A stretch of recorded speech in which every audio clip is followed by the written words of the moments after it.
Hey creative friends, welcome to my channel, and in this video I am going to preserve some lemons. I know I've said that I wanted to do that for a while and I'm finally getting around to it. Preserved lemons are awesome. Actually, I wrote down a couple of the benefits because they're just a great thing to have and they're super easy to do. So these have been around for a really long time. Particularly they've been used in as kind of a condiment and a flavor booster in North African cuisine. I love it for everything. Like I used to have some preserved lemons. I haven't had some in quite some time and I miss them. But I would take them and just take a little bit of the peel and put it in green beans. I would put it in rice when I cooked it. You can put it in your bone broth to give it that extra little boost. I always say it like brightens the flavor. I don't know if that makes sense. But it's great in addition to, in the wintertime, having the extra vitamin C and stuff available. It's great in soups. But if you're going to add it to something hot, I suggest that you just add it right before you serve it, and then that way it really retains the flavor. Plus, it has the old citric acid in there that kind of helps with digestion, so I think that's super cool. But what I'm going to need is I've got a little juicer here in case I need extra juice. I've got a quart jar, and these are those pretty ball jars that they came out with for a while. I thought they were pretty kind of cool looking. So I got a couple of those. Got a couple weights. You can use lots of things to weigh down. You can use some brine in a bag. You could use, I've even got some of these little, let me show you what I've got here. Some of these little, you know, those little clear, I've run these through the dishwasher. So I could actually put those in a bag, not this net bag, but like a plastic zip top food grade bag, and put it in there to hold the lemons down if I wanted to. What else do I have? Oh, I got my wooden smasher because super simple. I've got my Himalayan ground Himalayan pink salt. I like to use this. It doesn't have any additives, and you have to make sure that you're not using salt with additives. If you're using water in ferments, you need to make sure you don't have ones that have like chlorine and stuff, because that will kind of mess up your ferment. So, pretty simple. I'm going to put some salt on the bottom, cover the bottom of the jar with some salt. Then I'm going to take the lemons and I'm basically going to cut the ends off, and then cut them, not all the way through, but I'm going to cut them down 4 so they kind of open like a flower. Sprinkle salt in there, put it face down, kind of mash it down, and eventually it will fill up with liquid. So let's just do one real quick. I'm going to cut the end off. And as these ferment, it actually kind of permeates the membrane, makes it taste, and you know, you got to save all those so that you can dehydrate them and make some lemon salt if you want. Anyway, so I'm going to cut these down this way so they kind of open up like that. I like to pull the seeds out because I don't like them. I'm going to get a paper towel to put my seeds on. Hang on. But I like them for all kinds of stuff. They're really good in tea, a little bit, and you just, they are salty, so what you want to do is, you know, before you use them, you just want to rinse them off, and it'll get rid of so much of that salt. So I'm going to put some of this on the bottom of the jar. I want to cover the bottom, sort of. There we go. That's good. And I'm going to get a plate to do this over, or a bowl, so I can save a little bit of the salt. And let me close this up, put it in here. I'm going to open that up and sprinkle salt in it. Kind of down in the center, cover it with salt. And there's a lot of different recipes online on how to do this. Bink. Now, I'm going to kind of smash that out. Get it all smashed in down there. See there? And you can see the juices are coming out and they're going to mix with the salt. That's what's going to help ferment this. There you go. See that juices are coming out? Okay. And if you have to cut them in smaller than quarters, like if you have to cut it in half to fit it in the jar, that's fine too. Okay. So, hope I can get that little seed out of there. I don't like it. They'll float to the top. And I can scoop them out. Alright, well, let me do another one. Cutting the ends off.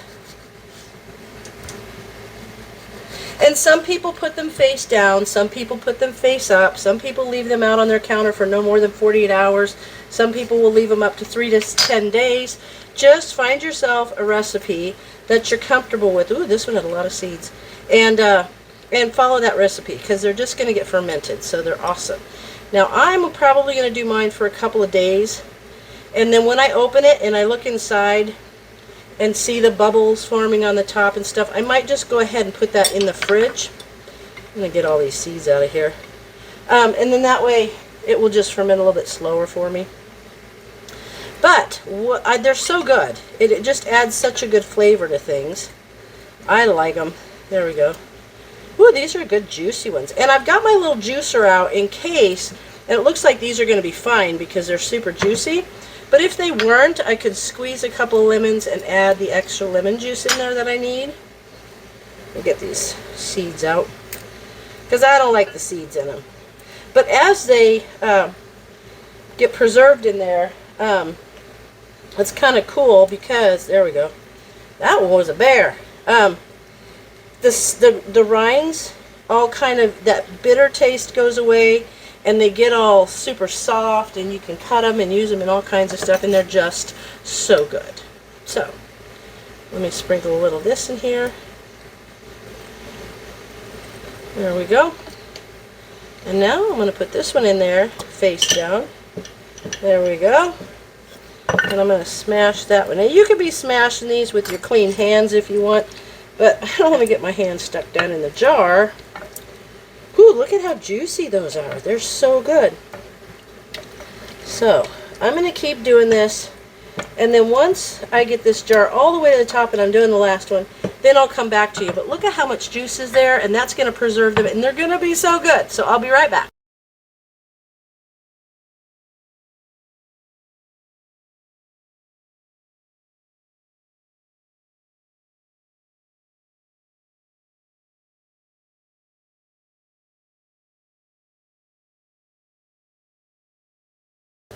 Alright, I've got this one full as to an inch at the top.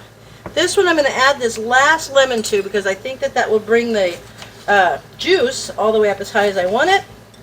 And then I'm going to put a weight to hold it down below that lemon juice brine. Oh my gosh, this is so good. So let me get these out of here. I do want to remove the seeds, and I've got this cute little spatula. There was something else I was going to remember to tell you, and I don't remember what it is. But I'm excited to use this in all different ways. Like just as a seasoning on chicken. Oh my gosh, so good. Salmon, our son just called and asked if we wanted a salmon that he just caught. Well, sure. If I had some of these preserved lemons I could put on there. But let's see if we can get this one up as high as the other one. Ooh, it might be too high. Yeah, that's alright. Actually, what I'm going to do is I'm going to just put half on there. That works.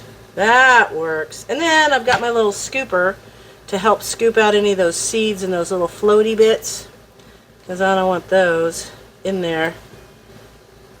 It's like a little miniature spatula. It's kind of got a spoon-shaped scoop on it. Perfect. And now, and I remember what I was going to tell you. The salt, the brine looks a little bit pink, but that's because I'm using that pink Himalayan salt. Okay, now what's going to happen to these two is I'm going to put on them the weights. Oh, it's okay. Let's see if I can get it down in there. Might have to draw off some of that liquid. That's fine. There we go. Because I want this to be weighed down. There we go. There, that's perfect. I feel like this is going to be maybe the same. I'm not sure. Yep, I'm going to have to draw off some of this liquid. Oops. There we go. Now, let's see if I can push this down. And the reason I needed to draw that off is so that I could put the weight on and still put the lid on. So that looks good. Now I'm going to get a lid on there, and I'm going to set this aside. I'm going to set this on the counter for maybe 48 hours or so, and then I'm going to check it and make sure that that there's bubbles happening. And I'm going to put some sort of a top on that's going to help let some of the liquid release. So I will be back to you as soon as I get these ready to put the lids on.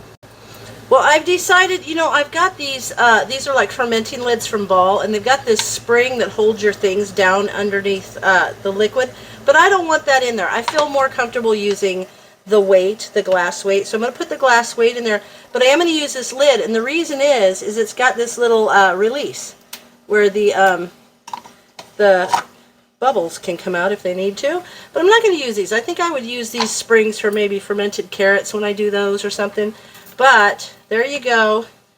You can see how pretty. See, they're under there. You push that down. It's holding everything up underneath the liquid.